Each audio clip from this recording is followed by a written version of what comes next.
আপনি আমার অনেক বড় উপকার করলেন। কি করে যে আপনাকে আমি ধন্যবাদ দিব, দেওয়ার মতো আমার কোনো ভাষা নেই। আঙ্কেল বলল, আমি তোমাকে কোনো চাকরি দিতে পারবো না, কারণ আমি স্কুলের টিচার। আমি বললাম, আরে আঙ্কেল সমস্যা নাই, আমি খুঁজে বের করে নিব কোনো চাকরি। আর আঙ্কেল, আপনি আমাদের গ্রামে কিসের জন্য এসেছেন? আঙ্কেল বলল, এখানে আমার বড় ভাই থাকে, তাই গ্রামে একটু বেড়াতে আসছিলাম। আমি বললাম, ও বুঝলাম। আঙ্কেলের সাথে কথা বলতে বলতে কখন যে ঘুমিয়ে গেছি বলতে পারি না।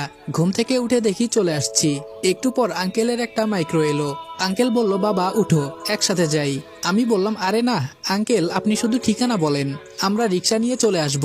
আঙ্কেল বলল, আরে উঠো তো। আম্মু আর বোনকে তুলে আমিও উঠে গেলাম। কি আর করার, এত রিকোয়েস্ট করছে। বাসায় আসার পর আঙ্কেল ভেতরে যেতে বললেন, কিন্তু গেলাম না। আমি বললাম, আঙ্কেল চাবিটা দিন। বাসায় তো আছি, পরে যাবনি। আঙ্কেল বলল, ফারজানা মা কই তুই? ফারজানা বলল, হুম বাবা, কি হয়েছে? আঙ্কেল বলল, আমাদের উপরের ফ্ল্যাটের চাবিটা দিয়ে দে তো ওদের। ফারজানা বলল, আচ্ছা বাবা। কিছুক্ষণ পরে চাবিটা দিল আমার হাতে। আঙ্কেল বললেন, বোন, সকালে তোমাদের সবার দাওয়াত আমাদের এখানে। আম্মু বলল, জি ভাই, লাগবে না, আমরা তো রান্না করব। আঙ্কেল বলল, না না, তা হবে না, আসতে হবে কিন্তু। আম্মু বলল, আচ্ছা। উপরে উঠে তালা খুলে ভেতরে ঢুকলাম। ঘরটা অন্ধকার হয়ে আছে। বাতি অন করতেই ঈশা বলল, ওয়াও ভাইয়া, বাসাটা কি সুন্দর। আমি বললাম, পছন্দ হয়েছে তোর? ঈশা বলল, অনেক অনেক পছন্দ হয়েছে ভাইয়া। আম্মু বলল, কিন্তু তুই কিভাবে কি করলি কিছুই বুঝলাম না। আমি বললাম, উনি আর আমি একসাথে বাসে বসে আসছি, আর আঙ্কেলের কাছে সব বলেছি। সব শুনে উনি এখানে নিয়ে আসছে, আর বাসা ভাড়াও দিতে হবে না। উনার 2 মেয়েকে টিউশনি করাবো। আম্মু বলল, আমাদের সাথে উপরওয়ালা আছে। আমি বললাম, এখন ঘুমাও, সকালে সবকিছু রেডি করব। বিছানায় গিয়ে ঘুমিয়ে গেলাম। ফোনে সকাল 7টার অ্যালার্ম দিয়ে দিলাম, যদি হঠাৎ ঘুম থেকে না উঠতে পারি। সকালে ফোনের শব্দে ঘুম ভেঙে গেল। বাসা থেকে যখন বের হব তখন দেখি আঙ্কেল দাঁড়িয়ে আছে। আঙ্কেল বলল, কই যাও বাবা এত সকাল সকাল? আমি বললাম, জি আঙ্কেল, একটু বাজার করতে যাব। আঙ্কেল বলল, আমিও যাব, আসো তাহলে একসাথেই যাই। আঙ্কেল আর আমি বাজারের উদ্দেশ্যে রওনা দিলাম। আসলে আমার কাছে জমানো 30,000-এর মতো টাকা ছিল, এগুলো জমা করে রাখছিলাম। তবে বাহিরে আমার কোনো চাকরি করতে হবে, না হলে টাকার সমস্যা হয়ে যাবে। বাজার শেষ করে আবার বাসার উদ্দেশ্যে হাঁটতেছি। আঙ্কেল বললেন, রনি, তোমাকে একটা কথা বলতে চাই। জানি তোমার পড়াশোনা অনুযায়ী এই কথাটা বলা ঠিক না। আমি বললাম, জি আঙ্কেল বলেন। আঙ্কেল বললেন, আমার পরিচিত একজনের দোকানে একটা লোক লাগবে। সকালে আমাকে ফোন করে বলেছে আমি তোমাকে দিতে চাই। আমি মনে করি আপাতত তোমার এই চাকরিটা করা উচিত। আমি বললাম, অবশ্যই করব আঙ্কেল। বেতনের কথা হয়েছে? আঙ্কেল বলল, হুম, 10,000 টাকা দিবে। আমি বললাম, চলবে আঙ্কেল। আঙ্কেল বলল, তাহলে আমি কি ফোন করে বলবো? আমি বললাম, জি বলেন, কালকে থেকে আমি আসব। আর আপনি এত তাড়াতাড়ি আমাকে আপন করে নিলেন, আপনার এই ঋণ আমি কোনোদিন শোধ করতে পারবো না। আঙ্কেল বলল, আরে বাবা, এমন করে বলো না, তুমি তো আমার ছেলের মতোই। আমি বললাম, আঙ্কেল, আজকে রাত থেকে আপনার মেয়েদের আমি পড়াবো। আঙ্কেল বললেন, আচ্ছা। বাসায় এসে আম্মুর কাছে বাজারগুলো দিলাম। আমি বললাম, আম্মু, আমার চাকরি হয়ে গেছে, আর এসবের পিছনে আঙ্কেলের হাত আছে। আম্মু বলল, উনি খুব ভালো মানুষ। আমি বললাম, হুম আম্মু, নইলে দেখো তো আমার জন্য কত কিছুই করছেন। আচ্ছা আম্মু, ঈশা কই? আম্মু বলল, দেখ, এখনো পড়ে পড়ে ঘুমাচ্ছে। আমি বললাম, থাক, বেচারি কখনো রাত জাগে নাই, একটু ঘুমাক, এখন তুমি ডাক দিও না, অনেক সময় হয়ে গেল। আমি বসে বসে ফোন টিপছি, হঠাৎ শুনি দরজায় কলিং বেল বাজতেছে। আমি বললাম, ঈশা, দেখ তো কে এসেছে। ঈশা বলল, যাইতেছি। ঈশা দরজা খুলতেই দেখলো একটা মেয়ে দাঁড়িয়ে আছে। ঈশা বলল, কে আপু? আপনাকে তো চিনতে পারলাম না। মেয়েটা বলল, জি, আমার নাম মিতু, আমি বাড়িওয়ালার বড় মেয়ে। আমি মনে মনে চিন্তা করছি, যাক বাবা, এ তো দেখি অনেক বড় মেয়ে, তার মানে ফারজানাকে আর মিতুকে পড়াতে হবে। ঈশা বলল, আপু, আমার নাম ঈশা। মিতু বলল, কি আপু আপু বলছো, তুমি তো আমার বড়। ঈশা বলল, না, আপনি আমার থেকে বড়। মিতু বলল, তুমি কোন ক্লাসে পড়ো? ঈশা বলল, কলেজে ভর্তি হব। মিতু বলল, আমি এই বছর এসএসসি দিব, সেই হিসেবে তুমি আমার বড়। ঈশা বলল, হুম। মিতু বলল, তাহলে ফ্রেন্ড? ঈশা হাত মিলিয়ে বলল, অবশ্যই। আমি বসে বসে সব দেখছি। মিতু বলল, আন্টি কই?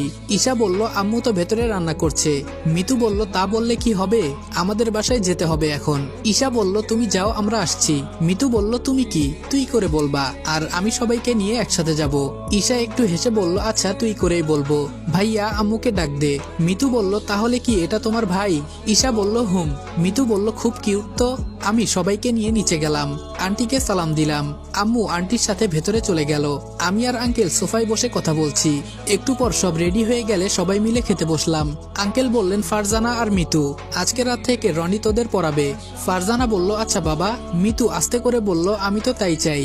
হঠাৎ আমার নজর পড়লো টিভিতে, একজন মেয়ে মন্ত্রীকে নিয়ে নিউজ বলতেছে।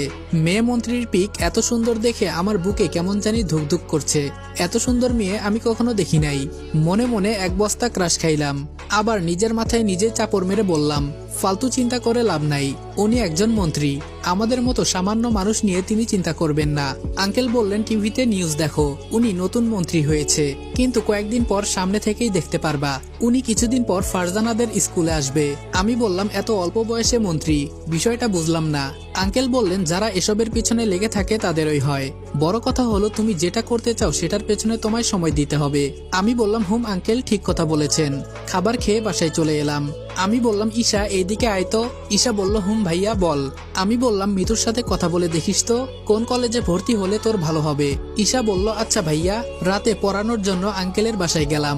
কলিং বেল বাজতেই আন্টি দরজা খুলে দিল। আন্টি বলল, আসছো তুমি বাবা? আমি বললাম, জি আন্টি। আন্টি আমাকে পড়ার ঘর দেখিয়ে দিলেন। আমি আন্টির দেখানো রুমে গিয়ে দেখি দুই বোন মিলে ফোনে লুডো খেলছে। আমাকে দেখে তাড়াতাড়ি ফোন রেখে দিল। ফারজানা বলল, আসসালামু আলাইকুম স্যার, কেমন আছেন? আমি গিয়ে একটা চেয়ার টেনে বসে বললাম, ওয়ালাইকুম আসসালাম, এই তো আলহামদুলিল্লাহ ভালো, তোমরা কেমন আছো? ফারজানা বলল, ভালো স্যার। আমি বললাম, মিতু তুমি কথা বলো না কেন? মিতু বলল, ভাবতেছি আপনাকে কি বলে ডাকবো। আমি বললাম, ভাইয়া বলতে পারো। মিতু বলল, আমি ভাইয়া বলে ডাকতে পারবো না। আমি বললাম, তোমার যা খুশি ইচ্ছে তাই ডাকিও। এখন বলো তুমি কোন ক্লাসে পড়ো? মিতু বলল, এই তো স্যার, এবছর মেট্রিক পরীক্ষা দিব।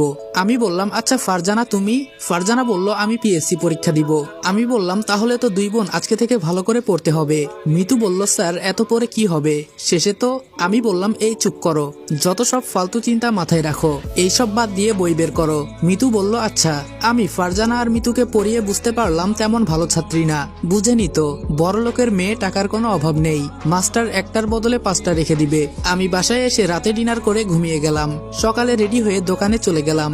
আমার মতো আরো একটা ছেলে দোকানে কাজ করে। প্রথম দিন তেমন একটা কাজ করায়নি, তবে বুঝতে পারলাম মালিক খুব ভালো মানুষ। আর আমার সাথে যে ছেলেটা কাজ করে তার নাম ফাহিম, আমার মতোই গ্রাম অঞ্চল থেকে এসেছে। রাতে কাজ শেষ করে যখন বাসায় যাব, ফাহিম বলল, তোমার বাসা কোথায়? আমি বললাম, এই তো সামনে। তোমার? ফাহিম বলল, তোমার বিপরীত দিকে। আমি বললাম, ও আচ্ছা, তুমি কি একা থাকো নাকি? ফাহিম বলল, না, আমার কিছু ফ্রেন্ডের সাথে থাকি। আমি বললাম, এই দোকানে কতদিন হলো কাজ করো তুমি? ফাহিম বলল, অনেকদিন হয়ে গেছে, তবে মালিক খুব ভালো, এজন্য যাই নাই। আমি বললাম, আমিও তাই বুঝতে পারলাম। আমি বললাম, আচ্ছা তাহলে আজকে যাই। ফাহিম বলল, আচ্ছা বাই। আমিও বাড়ির দিকে রওনা দিলাম। সামনে একটা ফুচকার দোকান দেখতে পেলাম। আমি ফুচকার দোকানে গিয়ে ঈশার জন্য ফুচকা কিনে আবার বাসার দিকে যাচ্ছি। তবে আমি দোকানে বেশি রাত থাকি না। আঙ্কেল আগেই বলেছে আমি এত রাত পর্যন্ত থাকতে পারবো না, আমার টিউশনি আছে। সর্বোচ্চ 8টা পর্যন্ত দোকানে থাকি, পরে মিতুদের টিউশনি পড়াই। বাসায় এসে মিলিকে ফুচকা দিয়ে মিতুদের বাড়িতে চলে গেলাম। এভাবে চলে গেল এক সপ্তাহ। আজকে শুক্রবার, তাই সকালে একটু ঘুমিয়ে 9টার দিকে উঠলাম। ফ্রেশ হয়ে নাস্তা করলাম। নাস্তা শেষে সোফায় বসে আছি। ঈশা বলল, ভাইয়া কি করিস? আমি বললাম, এই তোরে বোন, বসে আছি। কেন, কিছু বলবি? ঈশা বলল, ভাইয়া। আমি বললাম, আচ্ছা বল কি বলবি।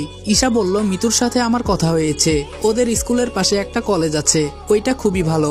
মিতু বলেছে ওইটাতে ভর্তি হলে খুব ভালো হবে, আর মিতুও পরে ওই কলেজেই ভর্তি হবে। আমি বললাম, আচ্ছা তুই যেখানে ভালো মনে করিস সেখানেই যা। কোন দিন ভর্তি হবি? ঈশা বলল, আমি বলছিলাম কি কালকে ভর্তি হতে, কিন্তু। আমি বললাম, আচ্ছা যা, কালকে ভর্তি হ, সকালে আমার কাছ থেকে টাকা নিস। ঈশা বলল, কিন্তু ভাইয়া তুই তো এখনো মাসের বেতন পাস নাই। আমি বললাম, এসব চিন্তা তোর করতে হবে না, তুই শুধু ভালো করে পড়। ঈশা বলল, আচ্ছা ভাইয়া। আম্মু বলল, তোর বুঝি খুব কষ্ট হচ্ছে রে বাবা, আজকে তোর বাবা থাকলে হয়তো এমন হতো না। আমি বললাম, আরে আম্মু এসব কথা বাদ দাও তো। আম্মু বলল, আচ্ছা আমি বাসনগুলো রেখে আসি। এই বলে আম্মু রান্নাঘরের দিকে চলে গেল।